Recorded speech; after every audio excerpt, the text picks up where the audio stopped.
بسم اللہ الرحمن الرحیم۔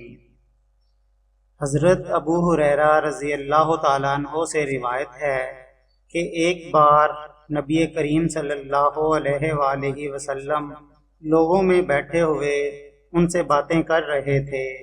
اتنے میں ایک دیہاتی آپ کے پاس آیا اور پوچھنے لگا کہ قیامت کب آئے گی؟ آپ صلی اللہ علیہ وآلہ وسلم اپنی گفتگو میں مصروف رہے۔ بعض لوگ جو مجلس میں تھے کہنے لگے آپ صلی اللہ علیہ وآلہ وسلم نے دیہاتی کی بات سنی لیکن پسند نہیں کی، اور بعض کہنے لگے کہ نہیں بلکہ آپ نے اس کی بات سنی ہی نہیں۔ جب آپ صلی اللہ علیہ وآلہ وسلم اپنی باتیں پوری کر چکے تو میں سمجھتا ہوں کہ آپ صلی اللہ علیہ وآلہ وسلم نے یوں فرمایا، وہ قیامت کے بارے میں پوچھنے والا کہاں گیا؟ اس دیہاتی نے کہا، یا رسول اللہ صلی اللہ علیہ وآلہ وسلم، میں موجود ہوں۔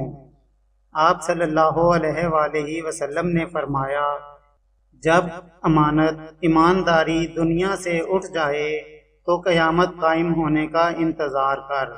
اس نے کہا، ایمانداری اٹھنے کا کیا مطلب ہے؟